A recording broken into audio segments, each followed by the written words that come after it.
Okay, I guess I am live. Hi, welcome to Untitled Pop-Up Theater's little performance of To Quarantine or Not to Quarantine. What was the question?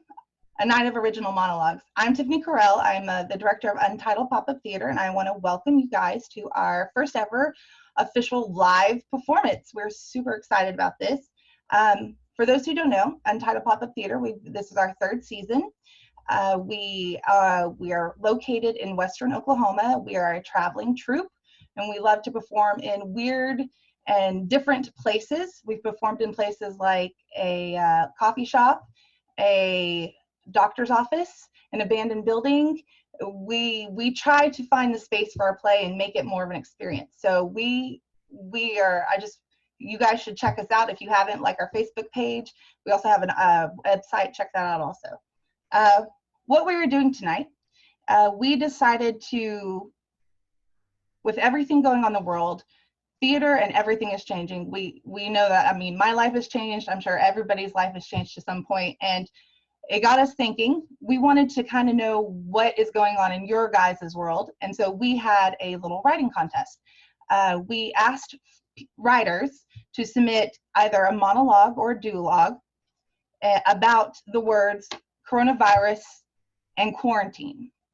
We wanted to see what those words evoked in people, what that made them feel, what stories they wanted to tell. Maybe tell us what this is doing to them, how they are quarantined. Maybe it made them think of a poem. We didn't care. We gave free range for everything, and we were so thrilled with the submissions that we got. We're all fantastic, and thank you everyone who submitted one. We thoroughly enjoyed reading all of them. Unfortunately, we only picked the top 6, but man, it was really hard. You guys, I mean, it is just, you guys, it was great. Hopefully this goes really well, and maybe in the future we can do something again like this. Who knows? But thank you everyone who submitted a selection for us to pick from. As I said, we picked 6 of them for you to perform tonight. This performance is free. We do have, as I said, the world is changing, theater's changing. We want to get art out there. That's why we're doing this. But theaters are hurting because theaters rely on people to come see their shows. So if you feel in your heart that you would like to pick your ticket, is what we're calling it, there is a link on our website that you can go to, and if you want to pick a ticket, pay what you can if you're interested. If not, please just enjoy this. That would be very awesome. So I want to introduce you to some of my fellow actors I have here. I'm going to bring them up in gallery view, and I'll introduce them, and you guys can just kind of wave when I say your name. We have with us tonight Ramona Lucius, who's in Salt Lake City. Then we also have Denise Hughes, who's up in Oklahoma City area. We have Mark Henry, who's in Clinton, Oklahoma, and Benjamin Mills, who's in Elk City, right here with me. That's where I'm at. So thank you guys so much. They're going to be performing, as I said, 6 of the pieces that we picked. And you guys are excited to see which 6. I know you are, because we didn't tell anybody what we were performing tonight. We just said, come watch us, you'll see. So I think we're getting ready to start. So let me get this up real quick. Our first piece tonight is going to be performed by Ramona Lucius. She is doing 50 Days by Tomara Armstrong.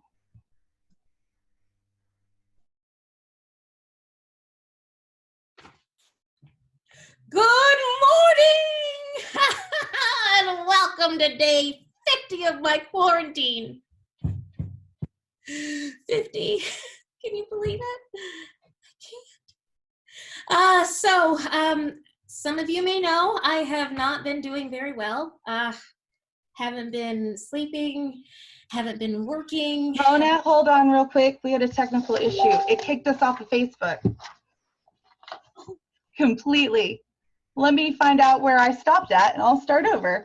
Okay. Sorry about that. We'll bring you back. Okay, let's try this again. Tomara, if you can text me and tell me if I'm on, that would be awesome. Technology, isn't it great, people? Okay. So I'm going to reintroduce our first piece. Our first piece is, give me just a second. Okay, there we are. We are back for sure. Okay, our first piece, again, is being performed by Ramona Lucius, and it is 50 Days by Tomara Armstrong.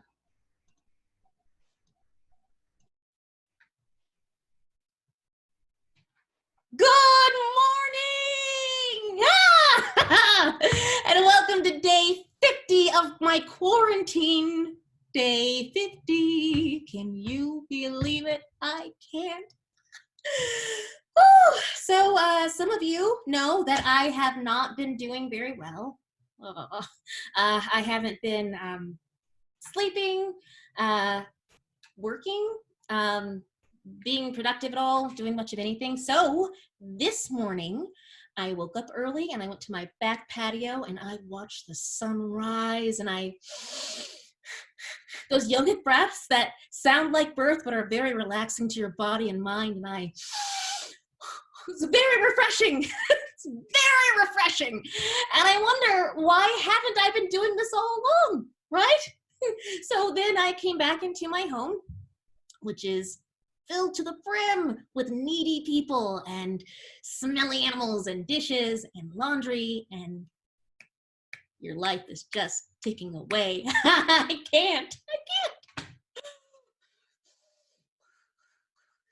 Yeah. Oh, so then I had this great idea, right? Of let's get inspirational quotes on our vlog and unpack them together. Let's find our Zen. And great idea, right? That's what I thought. And before we get there, speaking of coming from a place of love, I don't have any time for passive aggressive or negative comments on my vlog.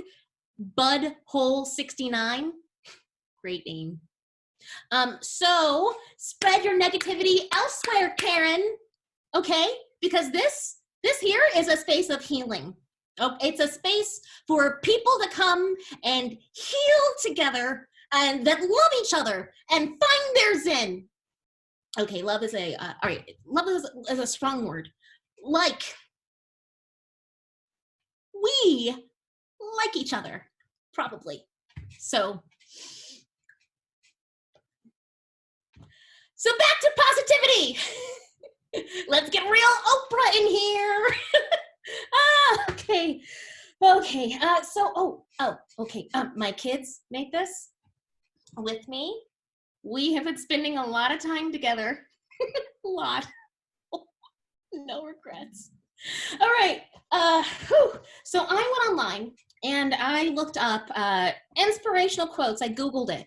And let me tell you, overwhelming. Pages and pages and pages upon quotes. But my kids helped me find some gems in our box of hope. And now we're gonna unpack this. So, first quote, lots of fun together.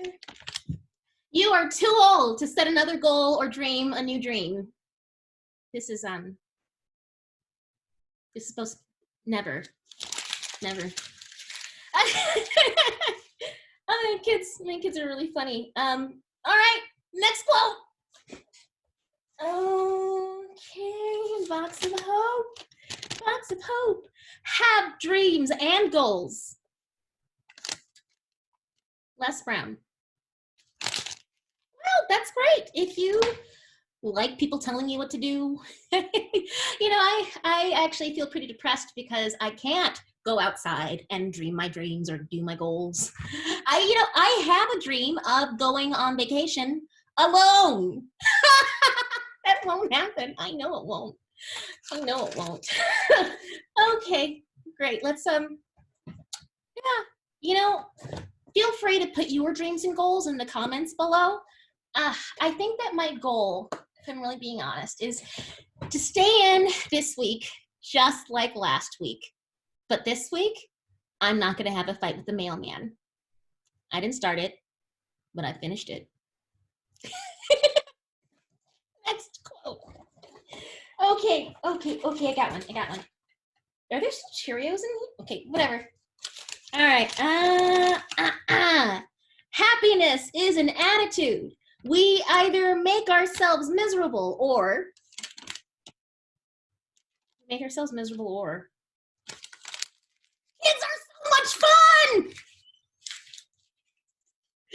I love my children. Oh God, you know what?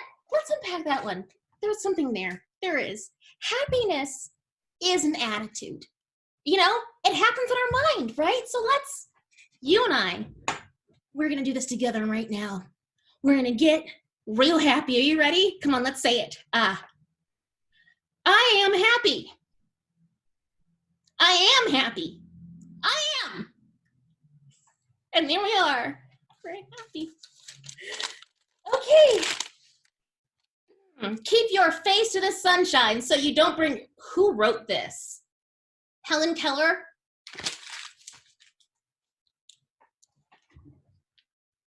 Keep your face to the sunshine. And CYA, that is always good instruction. And also in this day and age, if you are in your home, walk around with clothes on or in your yard, because I have nothing better to do and neither does your neighbor. So yeah, that's okay. Oh, let's try another one. Okay, what do we have? Okay. This starts out good. You are braver than you believe. And stronger smelling than you think. Okay. My Brantley is 14, and it's a great age, full of grit. And I have, I know I kept my own note. Oh, here's one. Okay, yeah, here's one. Okay. Winning sometimes doesn't always mean being first. Winning sometimes means being... I'm not going to say that on camera. Oh, thank you so much for watching. And, we can try this again tomorrow. Every day is new. Every day is the same. So remember to subscribe and click on yes to notifications. And, yes, subscribe for more content.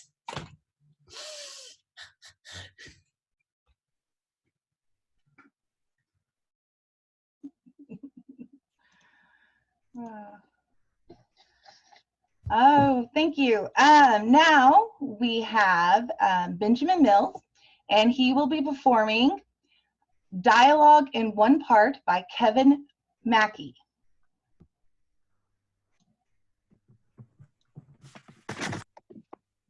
No, yeah, I should call him, or maybe just text, but I did that already. Seemed okay. I mean, said so in his reply. It's just I'm not really good on the phone, She said I should, though, talk to him, I mean. Well, she's a bit like that, tell you to do stuff. Yeah, but now he'll think it's just because she said to call, and it's not just that. I mean, I'd call, I would, but maybe it's too long since, she had to call.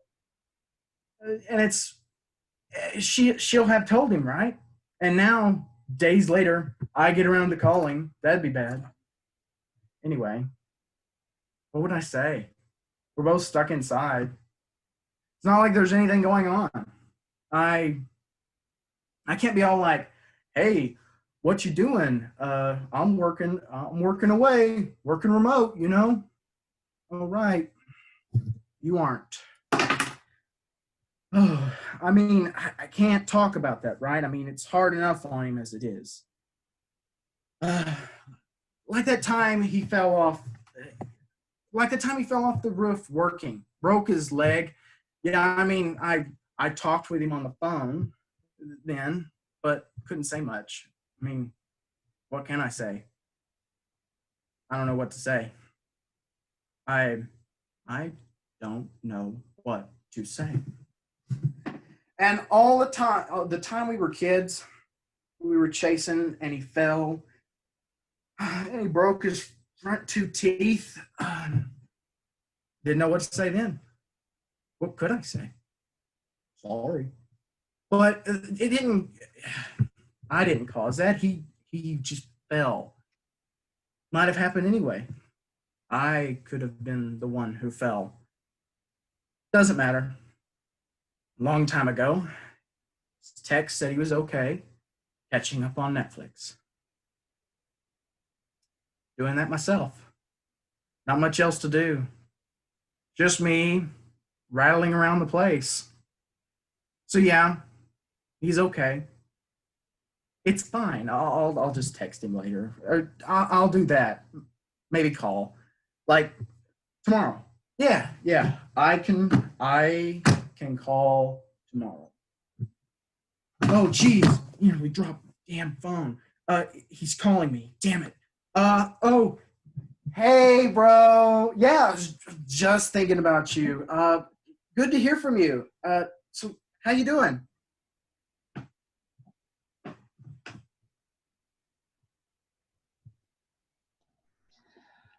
Thank you, Benjamin.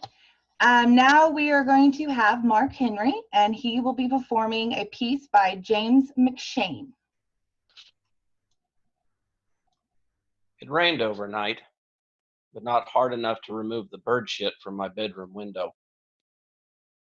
My view of the house across the street is blocked by this blob of what can only be described as the result of a supersized constipated pigeon. It's too far to me for reach around and clean it myself. I pray for stormier weather. May is just around the corner, so I'll have to wait for the quarantine restrictions to lift just enough to hire a window cleaner. Still, as I gaze out my window, I reckon I'm doing better than most on my street. I've no kids hanging on my coattails, hassling me for attention, snacks, daddy time, or some sort of outdoor activity I can't really be bothered with right now. Ireland, on the whole, is doing okay. Sure, we've had a caretaker government installed since February, but it's for the most part relatively unincompetent, unlike other governments I could mention. Such are my thoughts on this morning and most mornings these past few weeks. I cut my toenails and fingernails last night. It had got to the stage where I was looking more feline than human. I don't have a cat, and for that I'm glad. It's enough I have to clean up my own hair and body mess. I can hardly imagine having to do so for an animal in my care. I have a wife, whom I love more than life itself. She's not here with me. She's in another country, grieving, missing her mom, missing me. She's my first thought each day and my last thought each night. I smile and cry at the same time. This is what quarantine has brought me to. I should finish writing my book, the one I started last November. I should write every day like it's my last. But I don't. Instead, I spend much of my morning staring out my bedroom window, wondering how in the hell I can remove the bird shit from my view. Praying for rain seems selfish of me because that means the families on the street can't get out as much. The days I do get to go out for a walk, which is most days to be honest, I have a grudging admiration for the father and mother gooses on their bicycles, electric scooters, or even on foot, keeping their goslings in a straight line and huddled together as a unit. I'm glad I don't have kids right now, but that doesn't mean I don't want them in my future. I just need to find out how the future is going to look post COVID, post quarantine, post normal.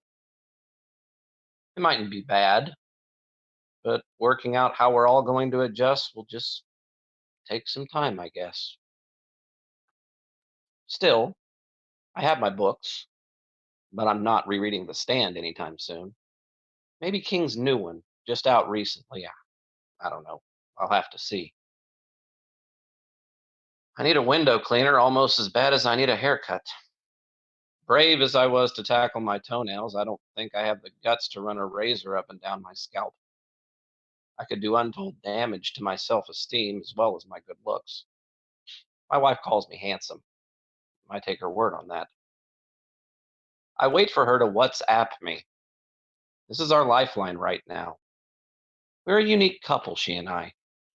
We met online, we courted online, and spent a large amount of our relationship being apart from each other. This doesn't make what's happening right now easy for us, but we've got experience. And that has to count for something, right?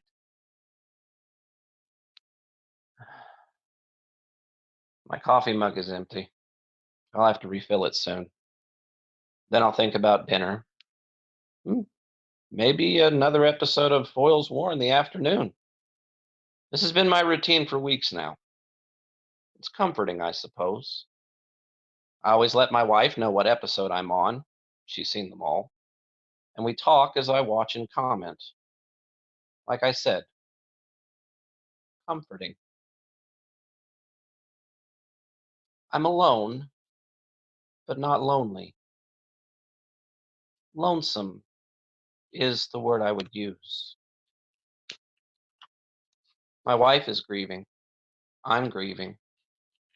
Not just for the loss we were recently hit with, suddenly and profoundly, but for the freedom to do whatever we wanted to do next. Still, we have separate roofs over our heads and we're safe for now. We plan to stay that way. We plan to be healthy for each other and perhaps think of starting our own family in the hopefully near post-COVID future. Kind of future where we can once again clean our windows, get our hair done, love and kiss each other, and count our blessings daily. I'm happy to be alive, happy to be writing something, happy to be happy for whatever reason. But I sigh more often than not, and I cry more than I ever have in my life. Not just for the things and people that I've lost. I miss you, Mom. But for the things and people I still have, I pray to never lose them. I pray to never lose myself. And I pray for rain to wash away the bird shit from my bedroom window.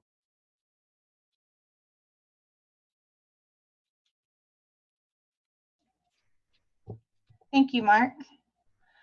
Now we have Denise Hughes, who will be performing number 922, Captain's Log by Cadence Cloud. March 26th. Isolated, alone in my spaceship. I miss the aliens that used to visit. The snacks are running low. I am bored. March 31st. Playing with fire in a spaceship can be dangerous, but oh, so tempting. But it's okay. Mission Control says we can land soon. I have a lot of work to do, yet I am so bored. April 2nd. What day is it? They all look the same from here. My mind wanders and circles back to the same thought. Is that dog I told to sit mad at me? Mission Control has extended the trip for another month, for it was too dangerous to land. April 7th. I forgot how to sleep in this loss of familiar routine. It is dark all the time, or maybe I'm just sleeping too much. Vitamin D pills are needed for this journey. I haven't seen the sun in ages. I prepare myself with side quests before the final. April 9th. I'm forgetting to remember, but I'm also remembering to forget. In these dark times of isolation, breathing easily is most important. There's no one around, but there's more communication. April 14th. I'm trying to take note of all the changes. My nails have grown long due to lack of hard physical labor and gravity applied to them. Normally, I would cut them, but it's hard to come by nail clippers in a spaceship if you forgot to purchase them before the drastically long trip that continues to get longer. April 16th. Halfway through our month-long extension stuck in the spaceship gets smaller every day. But I have found 2 furry space creatures to keep me company. Yeah, the next part of this trip won't be so bad. April 21st. With these extra creatures in my spaceship, I seem to run out of food at a faster pace than before. I also have a hard time keeping them off my keyboard. Stop it! They're so cute and a little stinky. And the cuddliest creatures in the galaxy. We take a lot of naps to pass the time. Their favorite place to sleep is my neck and face. And while observing these creatures, I have discovered that when the creature lays on me to sleep, a powerful paralysis comes over me, not allowing me to move or disturb the sleeping creature. One can see how this can be dangerous. But along with the paralysis comes a large amount of dopamine. I want to keep them, but I'm afraid to tell my spaceship superiors to learn the high price of my actions. April 23rd. I feel like I'm finally seeing some progress. On the back end of this journey, I'm able to contact more people on Earth. My panic is in smaller, more manageable ways of, oh shit, and fuck it. I can see what I've accomplished, and I can also see the work I still have yet to do. I hate having to put priorities I have to do before the priorities I want to do. I saw the sun for the first time in a while. It's been so cold without it. I missed it so much. I stayed out on a spacewalk working for too long, and the sun burnt my face and ears. It hurts, but I still enjoy seeing her around. April 28th. The creatures keep hiding in weird compartments of the spaceship. It worries me sometimes. But all in all, they have become family. It's the final week of my boredom and isolation. Re-entry will be challenging, but all my assignments have prepared me for this week.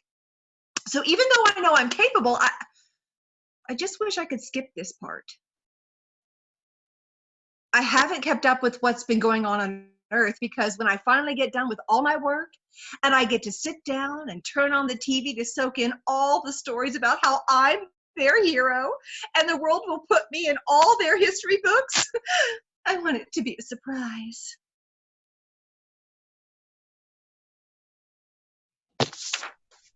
Thank you, Denise. Okay, now we're going to go back to Benjamin Mill, and he's going to do The Unprepared Prepper by Troy Sartors.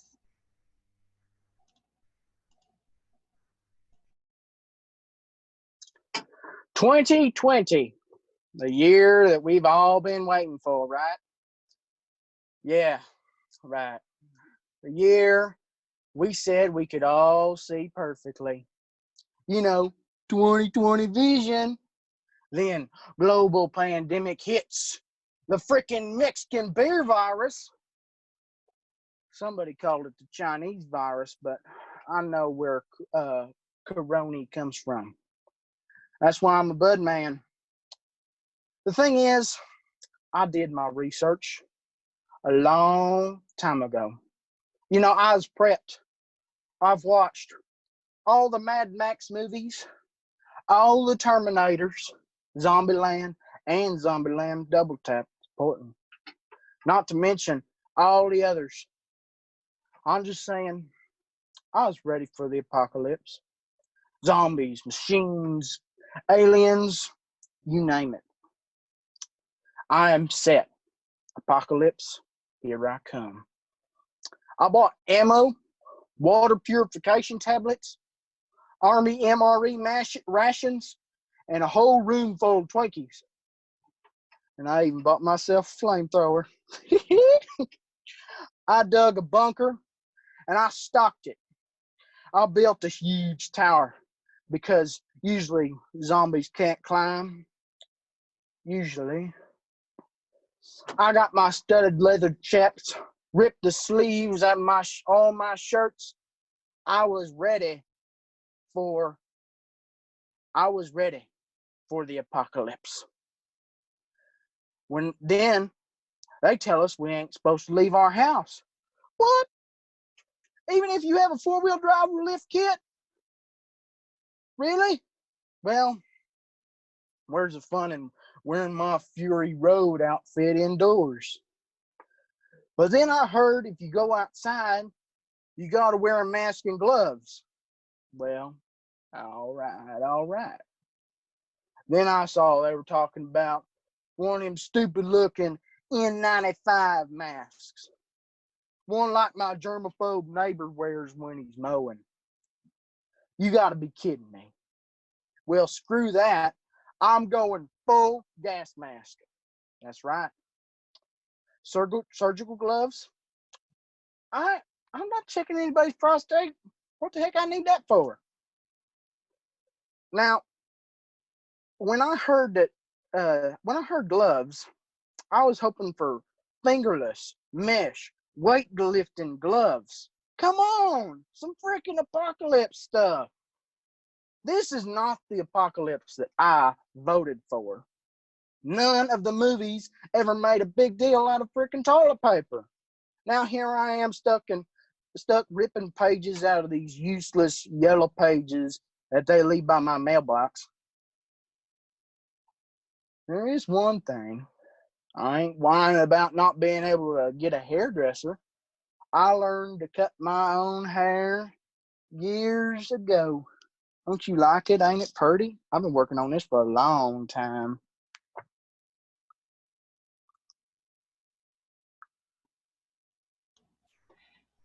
Thank you, Benjamin. Okay, and our last piece of the night is we're going to go back to Mark Henry, and he will be doing Rambling Man by Dave Ludford.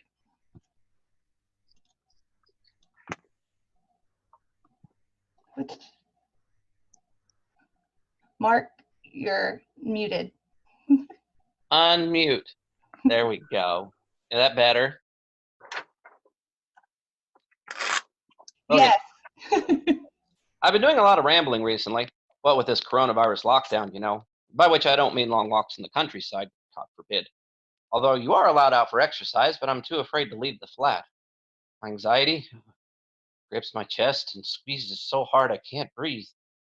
No, what I mean is rambling as in talking to myself in non sequiturs, jumping from one subject to another with no apparent connection between them. I've always been, well, mildly eccentric, should we say? Now I'm close to wanting to lick my front windows. Perhaps the fridge as well. Why not? I sometimes ramble to the cat, but he takes no bloody notice whatsoever. Why would he? Doesn't understand a word I'm on about. Mind you, neither do I sometimes. It's been a horrible 4 weeks. The worst of my life. I feel bereft? Is that the right word? Life has left me, deserted me, though I'm still living. Blank numbness. I might be dead for all I know. Might as well be. I feel isolated, abandoned, and very lonely. It's a living hell. Hell of a strain. There's a funny word. Strain. Reminds me of being constipated, which I am sometimes. You could argue that my rambling is verbal diarrhea, though, which makes up for it in a bizarre, abstract sort of way. Anyway, back to what I was on about. Oh, yeah, music. I've been listening to loads of stuff in an attempt to stay sane. Everything from Beethoven to Black Sabbath, Motown, jazz, wish I could play an instrument. I could learn, I suppose, now's as good a time as any, but it's motivation, and I don't have any. I feel listless, in a state of ennui. I like that word. I like words. My favorite piece of music is Beethoven's Ninth Symphony, just like Alex in A Clockwork Orange. In fact, it was by reading that book that I first came across it. The film's good too. Not for the faint-hearted, though. I've got lots of books, and I particularly like Irish writers. James Joyce, Sebastian Perry, Edna O'Brien. I like Tchaikovsky as well. He was a composer, of course, not a writer. I'm just rambling. The view from my front window isn't very inspiring. Just the dull semis opposite. Lots of bricks. Dull bricks. Nothing artistic was ever inspired by a bloody brick, I'm sure. Though you can admire the symmetry when they're all stuck together, I suppose. Every word a brick, every page a wall. I wrote that. Glenn O'Brien. I like him too. I've not long read his book, The Third Policeman. Brilliant, totally crazy. No relation to the aforementioned Edna, I don't think. Note to self, need to look that up. Writing. I write too. Horror short stories and poetry. Not horror poetry, but about anything except horror. But writing's been very difficult lately, as I ramble in that too. By the time I've gone back and edited all the rambling out, there's hardly anything left. I mentioned earlier about walking in the countryside. I used to do that a lot. Bird watching. Ornithology. Another good word. Chaffinches. I like them. And kestrels too. Quarantine. There's a word you only ever used to come across in the context of dogs being held in cages for 6 months in case they've got rabies. Now it's a word we hear virtually every day. I love Gerard Manley Hopkins' poem, The Windover. It's about a kestrel. Windover. Perfectly describes the way we just hang there like treading water but air, and suddenly down, quick as an arrow, and then they spot a mouse or other prey. Wonderful. A real miracle of nature. I miss my mother. She passed away 6 years ago. I was her carer after my dad died. She was my world. I'm glad she's not here to suffer through this, though. Nobody can call this living. Staying in is the new going out. Death is the new life. I suffer with anxiety. Did I mention that? My mom would have lived longer if I'd looked after her better, though most of the time I feel I did my very best. There's just that seed of doubt which sometimes grows and overwhelms me. It feels like a real physical pain. Guilt. One of the stages of grief. I've never been properly able to articulate it. Counseling would have helped, I guess, but I didn't try to seek help. I feel the need to punish myself for my negligence. Self-flagellation. I live with that guilt every day. I've got lots of photographs of my mom and dad, some that were taken on their holidays. They were a devoted couple. I'm not married. I haven't even got a girlfriend. Don't think anyone could ever put up with me. My three favorite comedians are Spike Milligan, Eric Markham, and Tony Hancock. All suffered with depression. My favorite poet is Sylvia Plath. She committed suicide. I also like Dylan Thomas. He wrote a poem called Do Not Go Gentle into That Good Night. But we may have to. We may bloody well have to. Anyway, good night, everyone. Sleep well. Thanks for listening to my ramblings. Just that I felt the need to talk to anyone. But maybe we could meet up in person one day when this bloody nightmare's over. I'd like that. If I'm still here. A lot depends on that, of course. Good night. Good night. Good night.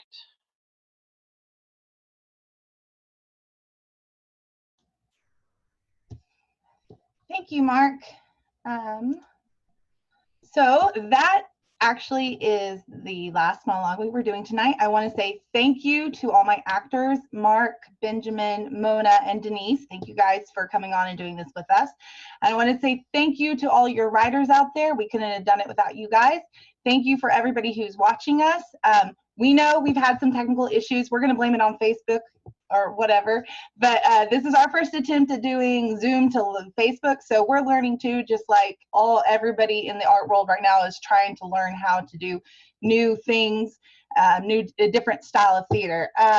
Don't worry, don't stress. We are going to upload the full video to our new YouTube channel. It's actually going to be our first video. So make sure to check out Untitled Pop-Up Theater on YouTube. Also, if you haven't, please like our Facebook page and follow us. Check out our website. We do have a lot of things planned in our fall, towards the fall, including a Rocky Horror live picture show, the Shadowcast, and so that's one of our fun things. We do that every year. But as I said, you guys, just like theater, we're learning and trying to adapt. And if you guys enjoyed the show, again, give us thumbs up, like us. If you filled in your heart and you want to pay for a ticket, please go to our website and do pick your ticket, pay whatever you would like, or if you can't, we don't care. We just wanted to get art out there. Again, thank you to all the writers and everybody. I hope you guys enjoyed the show, and we will hopefully get to do this again in the future, and we will see you then. Thank you.